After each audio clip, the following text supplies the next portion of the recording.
안녕하세요. 반갑습니다. 주식강 여러분들에게 이정렬입니다. 오늘 5월 9일이고요. 8시를 지나고 있습니다. 두산 피어셀 리뷰를 좀 해드리도록 하겠습니다. 시청하시기 전에 구독과 좋아요 부탁드릴 수 있도록 할게요. 일단 수소법이 통과가 됐습니다.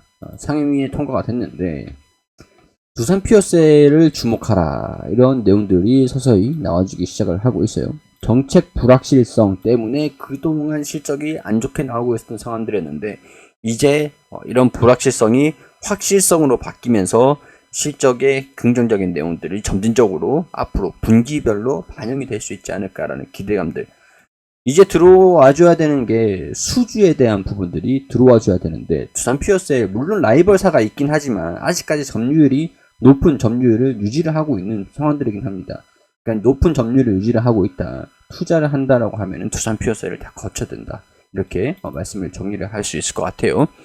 청정수소 사용 판매 의무제 도입 등을 담아서 수혜를 받을 수 있는 기업들은 누구인가? 그게 두산 피어셀이다 라고 말씀을 드렸죠. 두산 피어셀 수소법 통과 소식 날라오는 수소주 효성첨단 소재, 상하프론테크, 비나텍, 코오롱인더, 일진하이솔루스 이렇게 있지만 주요 개정안을 내용들을 보면 청정수소 등급별 인증제 두산 피어셀이 수혜를 받을 수가 있고 청정수소 생산 사용에 대한 재정 지원 이거는 지원을 받는 것들과 기업들 입장에서 다 할 수 있겠죠.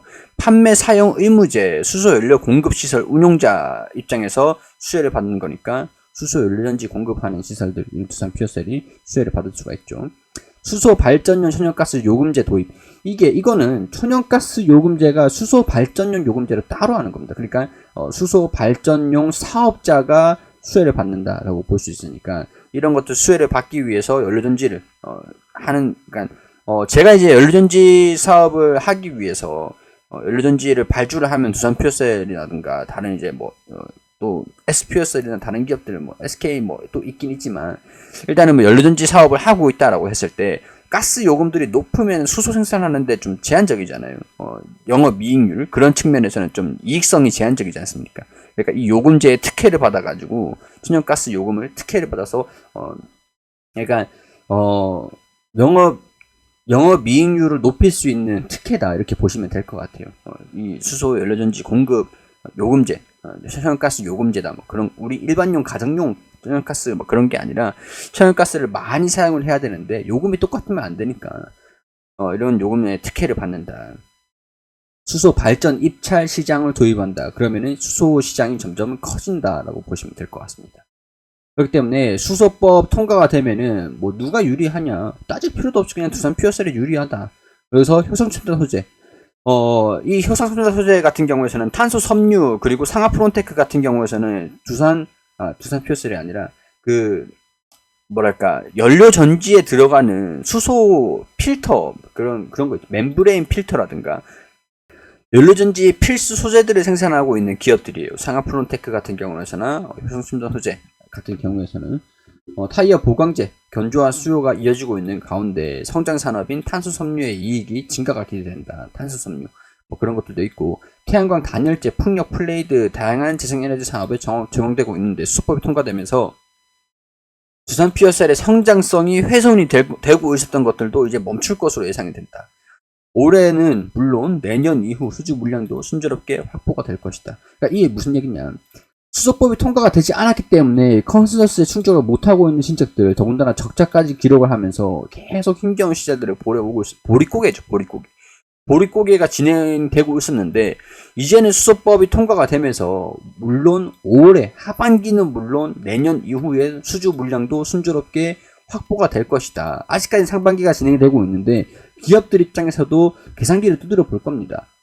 수소 이렇게 해서 천연가스 이렇게 천연가스 도입받는 거 요금제도 사업자 요금제로 받고 수소 생산해가지고 납품을 하고 또 이런 것들 연료전지 활용을 하고 하는데 사업성이 어떻게 될까? 계산기를 두드려 보겠죠. 여기서 투자비를 얼마 정도 해야 되냐? 계산기 두드려 볼 거 아닙니까? 그럼 이제 수주가 이루어지고 투자가 확정이 되면은 수주가 이루어진다. 이렇게 보시면 될 것 같습니다. 두산 피어셀도 있고 에스피어셀도 있거든요. 에스피어셀 같은 경우에서 오늘 똑같이 움직였습니다. 똑같이 움직였는데 얘는 이제 조금 더 시가총액이 좀 낮다 보니까 좀 가볍기 때문에 상대적으로 강세 움직임들을 보여주고 있는 상황들이고 효성첨단 소재 같은 경우에서나 주가가 올라갔다가 반납하는 모습들, 차익 실현 모습들을 보여주긴 했어요.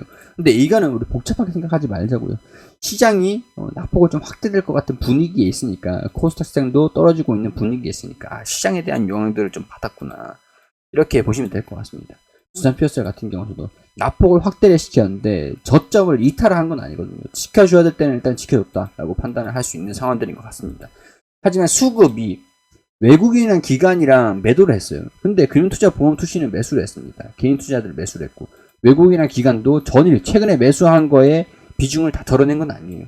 덜어낸 건 아닌데 시장 때문에 조금 밀리는 모습들을 보여주긴 했으나 수급적인 측면에서는 다 매도를 한 건 아니고 약간 보합권의 손고르기 움직임들, 그러니까 한마디로 고가놀이라고 볼 수 있을 것 같은데, 일단 올려놨어요. 올려놨는데 차익 실현 시장이 좀 안 좋네, 투자 심리가 좀 얼어붙었네, 이래서 차익 실현 조금은 하자, 비중을 조금은 덜어내자.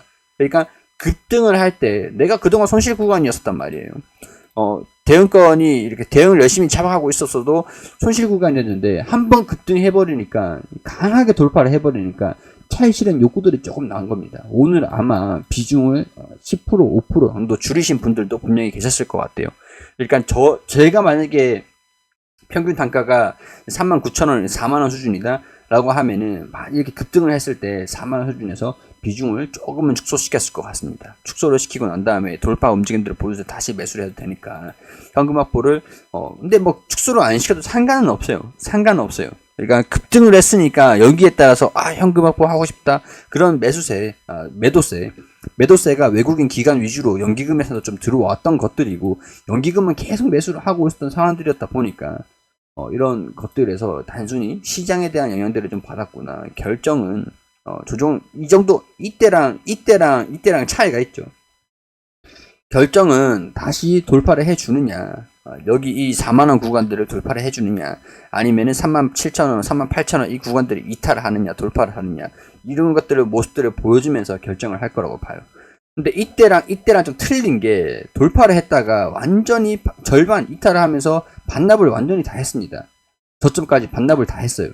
이때 강도가 기대감들 가지고 주가 쭉 올라갔다가 실망감 가지고 다시 뱉어냈다라는 것들이죠. 뱉어냈는데 이때 같은 경우에서는 기대감들을 가지고 있다가 이 기대감들을 완전히 뱉어내고 소멸된 게 아니라 유지를 하고 있다는 거예요.